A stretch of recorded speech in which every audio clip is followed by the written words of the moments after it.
Good morning class. बेटा हम कर रहे हैं कृतिका से इस जल प्रलय में, इसके क्वेश्चन आंसर हम कर रहे थे। हम लोगों ने किए थे 1 2 3 4 5 क्वेश्चन। 5 तो मैंने काट दिया था, उसके बाद हमने 6 कर लिया, 7 कर लिया। ओके, आज हम करेंगे 8 और 9। 10 को मैंने कट कर दिया है, 11 को भी कट कर दिया है, 12 और 5 को मैं चेंज करके आपको ही देने वाली हूँ, जिससे आप ओन वर्ड्स में एक्सप्लेन कर पाएँ उस क्वेश्चन को प्रॉपरली। तो अभी आप लिख लीजिए। 8 है, जब लेखक को यह एहसास हुआ कि उसके इलाके में भी पानी घुसने की संभावना है तो उसने क्या क्या प्रबंध किए। इस क्वेश्चन को आपको लिखना है।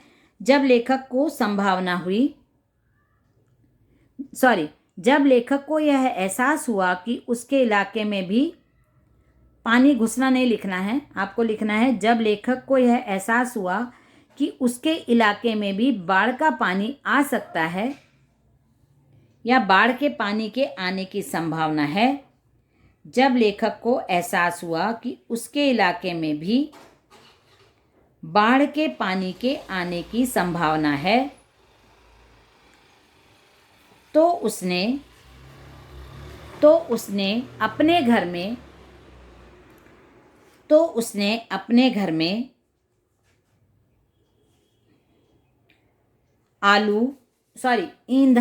ईंधन मतलब जलाने के लिए जो यूज़ किया जाता है, वो आपको पहले भी बता चुकी हूँ मैं। ईंधन, आलू, सब कॉमा लगा के लिखना है आपको। मोमबत्ती, दिया सलाई कॉमा, पीने का पानी और ज़रूरी दवाइयाँ जमा कर ली। पीने का पानी, ज़रूरी दवाइयाँ जमा कर ली और बाढ़ की प्रतीक्षा करने लगे। ये यहाँ से तो यहाँ तक आपको लिखना ही है।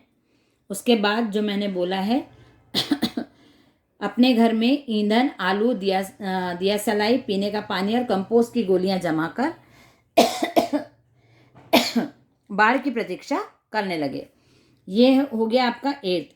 9 है, बाढ़ पीड़ित क्षेत्र में कौन कौन सी बीमारियों के फैलने की आशंका रहती है। तो आप लिखिए बाढ़ पीड़ित क्षेत्र में कई प्रकार के बीमारियों की फैलने की आशंका रहती है।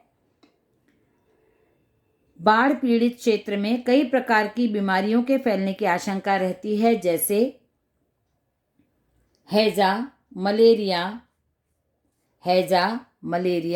आंत्रशोथ एवं अधिक समय तक पानी में रहने के कारण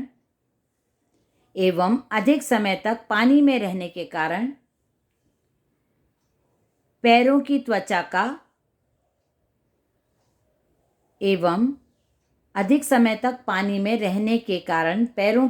का गलना या सड़ना की समस्या।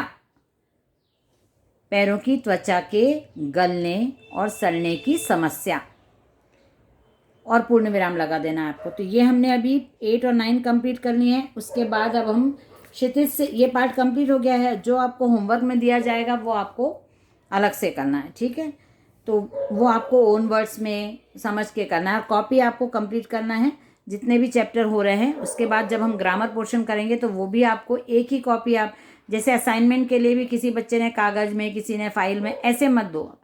प्रॉपर वर्क रखोगे तो आपके पास अभी बुक नहीं है, कॉपी से आपका काम हो जाएगा, लेकिन आपकी कॉपी कंप्लीट नहीं होगी, प्रॉपर नहीं होगी, तो आपको एग्जाम टाइम में प्रॉब्लम आएगी। ओके, तो चलिए हम क्षितिज से स्टार्ट करते हैं अपना चैप्टर ग्रामश्री। और ये क्षितिज का काव्य खंड का हम ले रहे हैं। ये गद्य खंड है और काव्य खंड से हम ले रहे हैं 13 चैप्टर है। चैप्टर 13 है। माखनलाल चतुर्वेदी के बाद सुमित्रानंदन पंत, ग्रामश्री। तो ग्रामश्री का है। सुमित्रानंदन पंत का मैं आपको आज ये एक्सप्लेन कर देती हूँ। मैंने आपको होमवर्क भी आज भेजने वाली हूँ इसी का।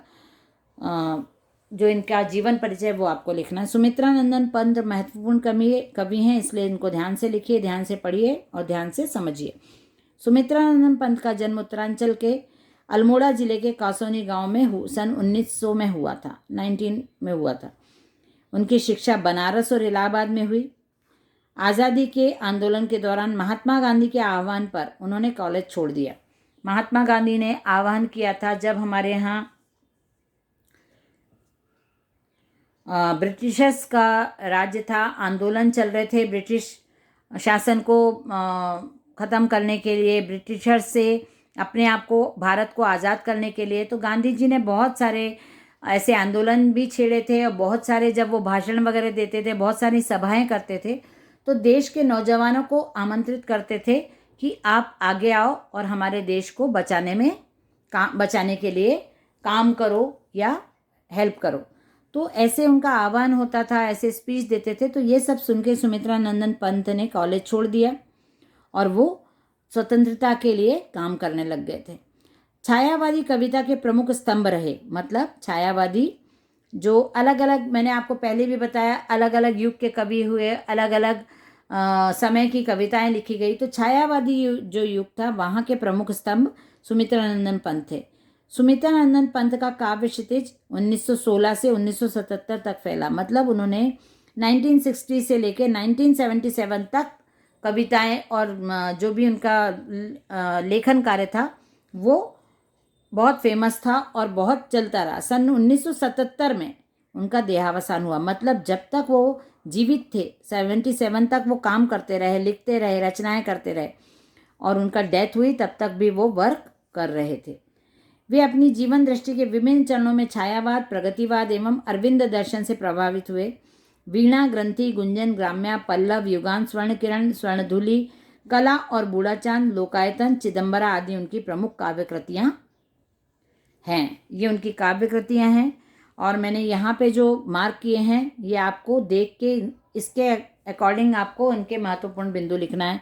जैसे पहला सुमित्रा नंदन पंत का जन्म का है, उसके बाद सेकंड है उनकी शिक्षा, फिर थर्ड उनका वो कैसे जाने जाते थे, छायावादी कविता के प्रमुख स्तंभ के रूप में जाने जाते थे। फिर उनका 1977 में डेथ हुआ, वो हमने 4th पॉइंट लिया है। 5th पॉइंट में आपको लिखना है उनकी रचनाएं, और उसके बाद 6th पॉइंट है उन्हें साहित्य अकादमी पुरस्कार, भारतीय ज्ञानपीठ पुरस्कार, सोवियत लैंड नेहरू पुरस्कार से सम्मानित किया गया। 6 नंबर पे उनकी जो उपलब्धि है वो हमने बताई है। फिर उसके बाद 7 है पंत की कविता में प्रकृति और मनुष्य के अंतरंग संबंधों की पहचान है। पंत की जो कविताएं हुई हैं उसमें प्रकृति के बारे में, प्रकृति और मनुष्य का आपसी क्या संबंध है वो उन्होंने क्लियर की है, अपनी कविताओं में बताई है। आप पढ़ोगे तो आपको समझ में आएगा, क्योंकि मनुष्य जो है प्रकृति के बिना अधूरा है, प्रकृति के बिना नहीं रह सकता। हम सब कुछ प्रकृति से प्राप्त करते हैं, जो जरूरी चीज़ें हैं जो हमारे दैनिक जीवन में भी जरूरी है, वो भी हमको प्रकृति ही देती है। प्रकृति हमारे जीवन का आधार है। तो प्रकृति और मनुष्य के अंतरंग, मतलब आत्मिक और जो अंदर के जो संबंध है वो बताने वाली इन्होंने काव्य रचनाएं की हैं। तो ये यहाँ पे उन्होंने आधुनिक हिंदी कविता को एक नवीन अभिव्यंजना पद्धति एवं काव्य भाषा से समृद्ध किया। भावों की अभिव्यक्ति के लिए सटीक शब्दों के चयन के कारण उन्हें शब्द शिल्पी कहा जाता था। जो भी वो लिखते थे उनकी भाषा बहुत अच्छी होती थी, शब्द कहाँ कैसे यूज़ करना है उसका चयन उनका बहुत अच्छा होता था। उन्होंने आधुनिक नई कविता को एक नवीन अभिव्यंजना पद्धति, मतलब नया तरीके से उन्होंने कविता को प्रस्तुत किया उन्होंने, इसलिए उनको शिल्प कवि भी कहा जाता था। ग्रामशी कविता में पंत ने गांव की प्राकृतिक सुषमा और समृद्धि का मनोहारी वर्णन किया है। गांव में जो खेत होते हैं, पेड़ होते हैं और सुबह का जो दृश्य होता है, प्रकृति का जितना भी दृश्य है वो गांव का उन्होंने इस कविता में प्रस्तुत किया है।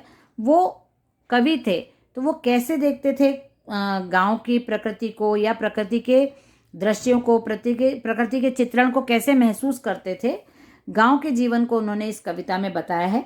और गांव में कितना सब कुछ है वो घूम घूम के देखते थे, तो उनको इसीलिए उनको भारत से, गांव से जुड़ाव था और भारत को समृद्धशाली इसीलिए माना जाता था। समृद्धशाली मतलब बहुत सारी कारें, बहुत सारी गाड़ियां, ऐसे नहीं, लेकिन जो प्राकृतिक रूप से हमको चीज़ें मिली उसकी वजह से भारत को वो समृद्ध मानते थे।